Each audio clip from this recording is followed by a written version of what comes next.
Hi everyone, in this video I'm going to show you how to recover dining room chair cushions. Let's get going. Here I have everything that I need for this project. I have the fabric, the tools, safety equipment, and the chair. So I'll break it down piece by piece. You're going to need a screwdriver to remove the seat from the chair, and then some kind of staple pull. I have two different ones and I'll demonstrate both of them as I get to that step and which one I like better. A pair of needle nose pliers for pulling out any staples that break, which you'll run into, and you'll be glad that you had these on hand. Scissors for cutting fabric. We're going to be using a sewing machine to do the piping, but it's a small step in the process and optional. We'll get there as well. So safety gear, glasses so you don't get a staple in the eye, whether pulling or putting staples in, some ear protection. In my case, because I'm not going to be using this kind of staple gun, it's fine and it will work, but your hand will get tired because you're going to use a ton of staples. So I have this pneumatic staple gun that goes with my husband's air compressor, and this is just worth it. If you have an air compressor, definitely get this. I'll link it below. It's, I think, about $40 and completely worth it. It makes it go so much faster and saves your hand. The first thing we're going to do is actually remove the cushion seat from the chair. And mine is held on with 4 screws just accessed from the bottom. So I'll undo those and then I can take the chair off the table.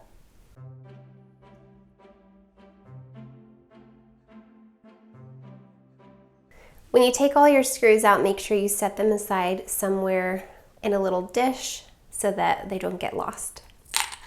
Now that I have my workspace cleared, it's just all about pulling staples, and I'll show you the best technique that I've found for this. I'm going to sit down, probably turn on music or podcast because there's so many staples to pull. One more thing that I'll mention is I have a big trash bag right here where I'm going to just be able to easily throw all of my staples into. Don't forget these, because you don't want a staple flying toward your eye.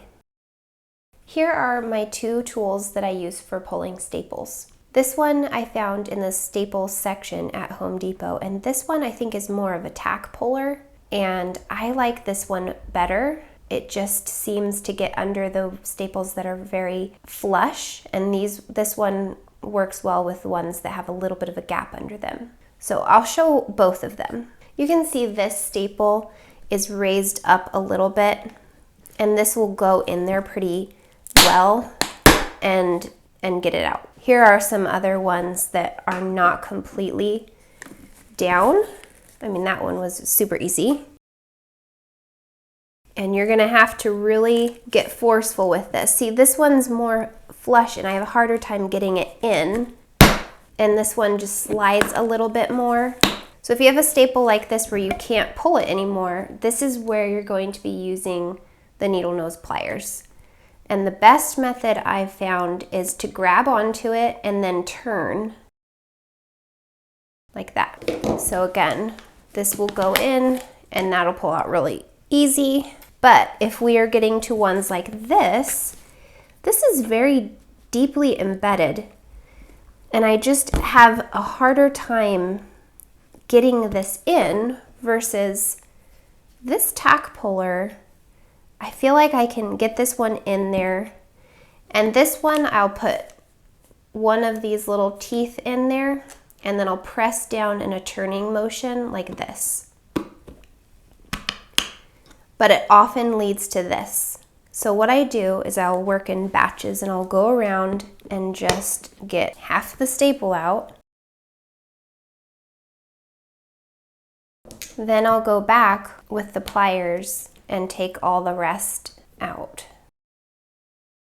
You can see we have a ton more staples to do. So I'm just going to continue pulling all of the staples that are in this black fabric first.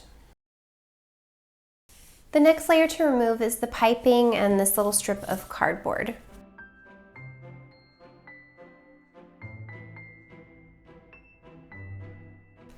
You want to document any intricate details as you're deconstructing something, and you want to take pictures so that when you're putting it back together, you can put it the way that it was, if you like the way that it was. As the piping comes around this corner to the back of the chair, there's a piece of wood that comes down here that comes up to the top of the chair and connects to the bottom. This piping is not continuous. It only goes in, and then there's the back of the chair, so it stops. We don't need a continuation here. And it's just pinched into place and stapled down on this corner, and the same thing on this corner. So I'm going to take this out. Right here you may see that sometimes when you're pulling a staple, it's anchored into the wood really well. And before it pulls out of the wood, it will break. And most of the time that's okay because you're left with enough to grip.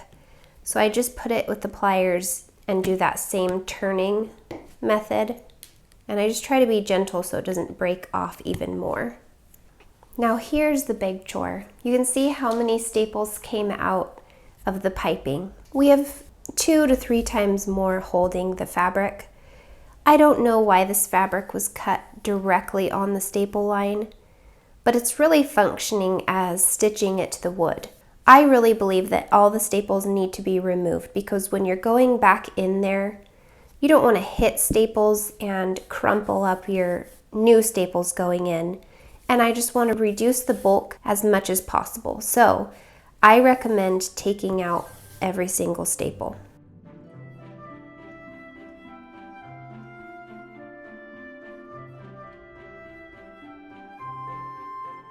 Again, I want to mention that you just want to take a picture and see how the fabric is folded back and stapled. And right here, it's loose. And you may be thinking when you're attaching this that you can't really get this perfect right here. Well, the back of the chair is going to do that work for you, holding that in place. So I'm going to continue taking the staples out now.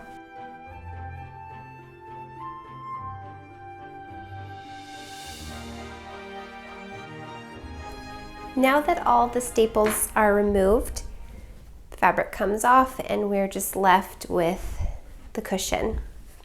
Okay, so I'm not going to do anything to this cushion. It's clean, it's in good condition, and I'm not going to make any adjustments to it. I'm just purely recovering this. So I've got this beautiful like sea foam kind of textured velvet that I'm going to be using. And I have it cut to a big square that will easily wrap around the back side. So I'm going to put the front side, that smooth velvety side, onto the table. And this is a directional fabric, so I want to make sure that I'm paying attention to the orientation. I want the stripes parallel to the back of the seat. So I have my fabric oriented the correct way, and then the cushion, I'm just placing it straight in the center. The way that I like to start this is kind of on an X and Y axis, where I'll get the center on the sides and the front and the back, making sure that there's a nice tension right there. Not too much, not too little, just, I'll show you when I wrap, I put a little tension on it. And that's just gonna get my fabric on there and hold, and we're gonna work our way toward the corners. You can do this whole project with a mechanical staple gun, but I'm going to be using a pneumatic one. But for the purposes of demonstration, I'll do a couple on this. So put your safety gear on, your ears if you're sensitive to the noise. So I'm going to do the front and the back, starting with the front. When you staple, don't go too close to the edge. Shoot a staple in. Then at the back, what I like to do is lift the seat up and give it a little pull, drop this back down, wrap, and I'll put a staple in. We can pull these out and adjust if we need to, so don't worry about that. We're going to do the same thing on the sides. I'll bring the camera in closer so you can see what that looks like. When pulling these sides up, I want to do it evenly so I don't skew this center line. Give it a little bit of snugness and wrap it. Then I'm going to let go of this side and put this staple in. You can stand this up and make sure you're getting the tension you want. Sometimes you just want to smooth your hand over with a slight pressing and staple. I'm going to switch over now, but you can do the whole thing with this. This is just faster and easier on your hands. Okay, that's locked in there. That's releasing it. Locked on. The way that this works is you have to pull the trigger and depress this at the same time. That's kind of the two safeties, but be careful. So now I'm going to work on the front, and I'm just going to work my way out about 3 inches, and I'm going to go to the back. I completely forgot to mention the staples that I'm using. I wanted something that would go in pretty far, so I'm using 1/2 inch 12 millimeter. Shows the actual size right there. So that's the size that I'm using for this. This staple gun takes a variety of sizes as well. T50 staples. So I like to just take my hand and smooth over the center.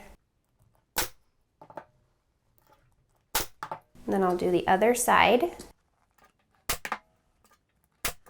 And all of this is going to be micro adjustments. So I have 5 staples in, and I'm going to turn to the back. I want whatever I do here, I want to do to the other side to where we have an even pull.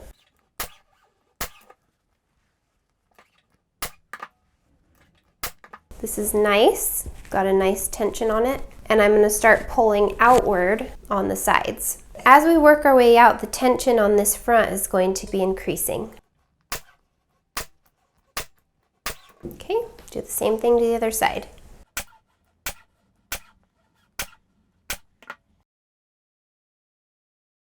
I'm going to go about 2 more staples out before we start getting to our corner work. As this begins to curve, I'm going to be pulling this in, and we're going to get a little bit of a ripple here, which is fine. Okay, turn it around, do the same thing again.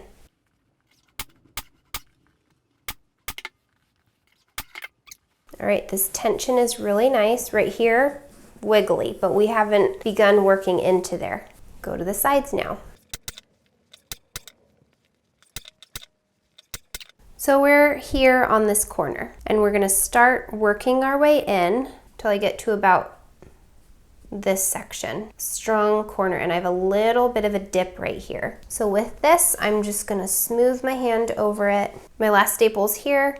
I'm going to come into here and then work this zone.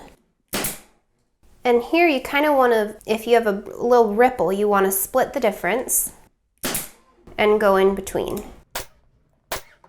So these staples are getting pretty frequent, and we're going to come back in these gaps and we're going to tighten these down, but for now I'm leaving this. And we're starting to get tighter in here, and these are kind of functioning like stitches into the wood, and we want even tension. So I think I'll do about 1 more before I go to this side.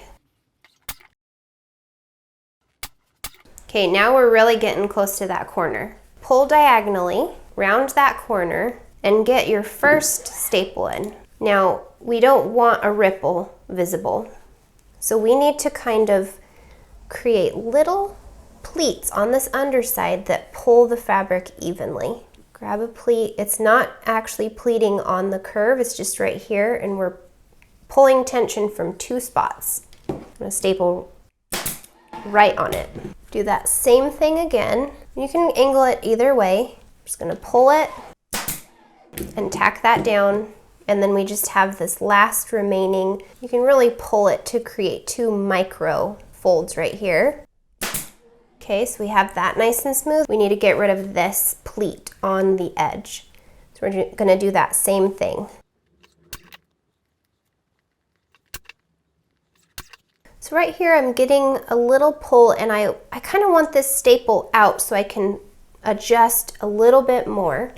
So I'm taking this one out, and I feel like I can get a smoother effect with pulling a little bit of a ripple right here.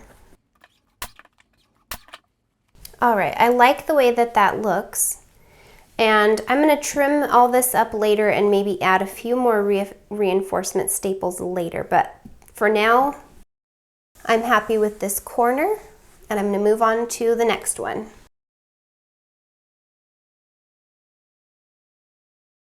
Okay, for the back, now we're working with a cutout.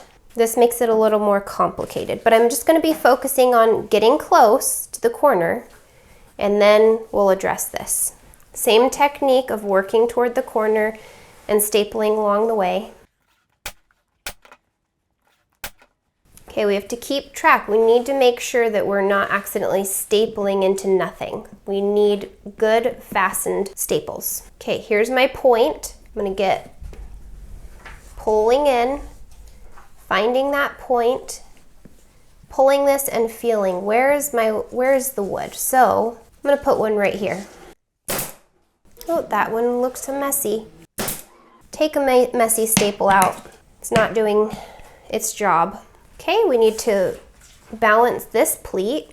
Now the back. Here's the corner and here's a staple. We're almost there. We're just gonna get that one section firmly pulled, get this balanced. For this corner, this is where the wood starts and it goes to here. Remember, we had loose fabric here before. So a little loose fabric is not a big deal. We just need to get most of that tension out. I'm thinking I might want even a little more fabric, so let's check this from the top. We need to make sure we have enough fabric here for the back of the chair to be able to fully seat in there. And the back of the chair is gonna be providing tension. I think I took it a little too tight, so I need to add some back in there. And I'm gonna add it from the corner. So I'm gonna take these two staples out. Yeah, we're getting a lot more fabric in there. So what I'm gonna do, pull it firmly, put a staple in, and then we're just gonna take and balance it out and readdress this corner. What I'm gonna do here is I'm gonna make our first cut. Always be careful when you cut. This part of the fabric is completely going to be covered. So what I'm gonna do is just reduce some bulk here. I'm even gonna get rid of a little slice out of here, reducing that bulk. Same right here. Just a little. I want to cut about right here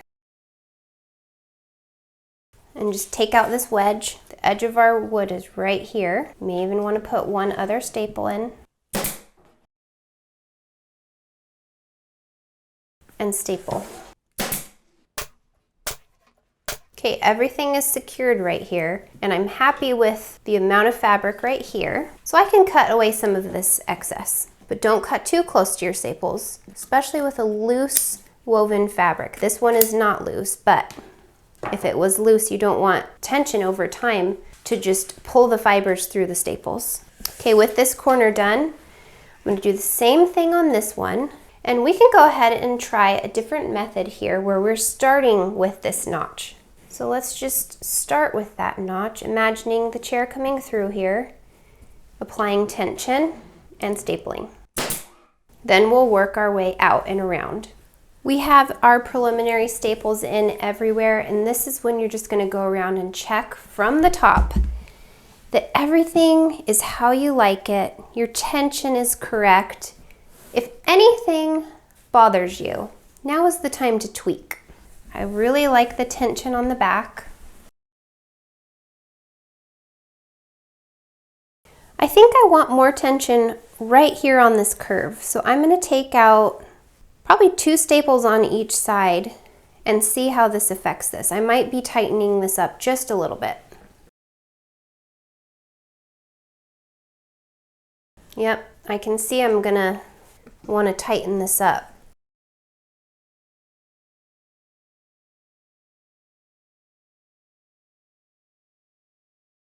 The last thing I'm going to do is fill in any gaps that I feel like maybe are not getting enough pull. Definitely on the sides.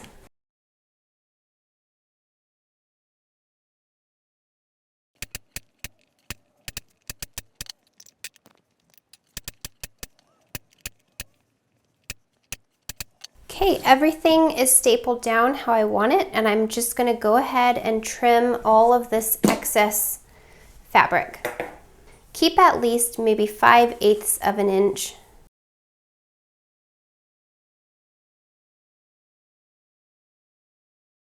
This right here is pretty bulky, so I'm going to go ahead and notch out some of this.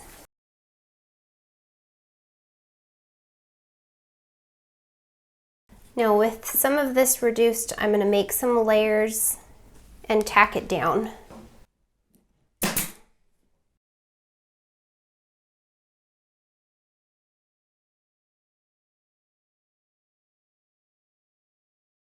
Now the cushion main fabric is done and we need to put the piping back in. So we're gonna set this aside. We'll get everything that is piping related. Our old piping, this cardboard piece that goes in the back, I'll set that aside, and then all of this bias strip.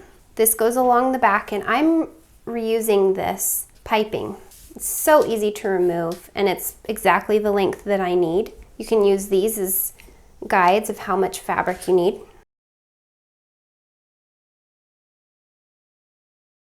And that's already pre-cut.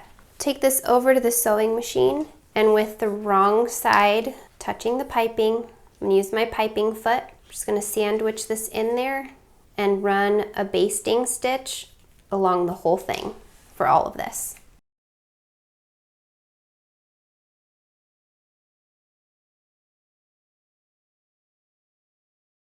Since I'm using the old piping, it even has the memory of the fold, so I'm gonna work from the center, lining this up, and I'm just gonna staple it in. Okay, just following that curve, staple. Okay, we're approaching this corner, so we're gonna staple into the corner, but not off of the corner. You can fold this. There's a little bit of bulk with this particular fabric, so I don't see any problem with taking a notch out of this.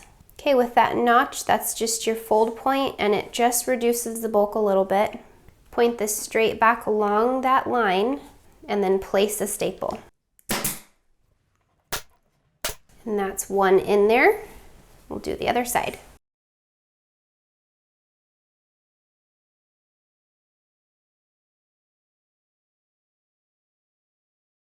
What this piece does, and I don't know why it's only on the back, is it just evenly puts pressure on this. So I'm just going to replace it because it was already there.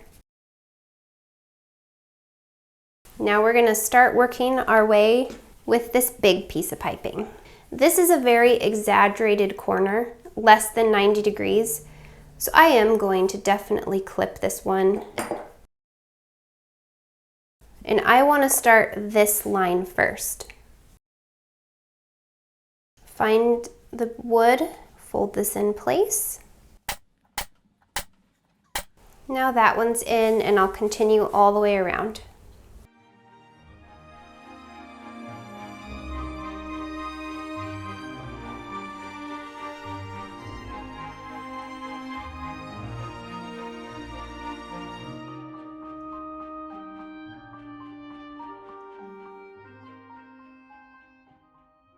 The last thing to tackle is just putting this black fabric that's like a dust cover and protector on the bottom, just replacing that.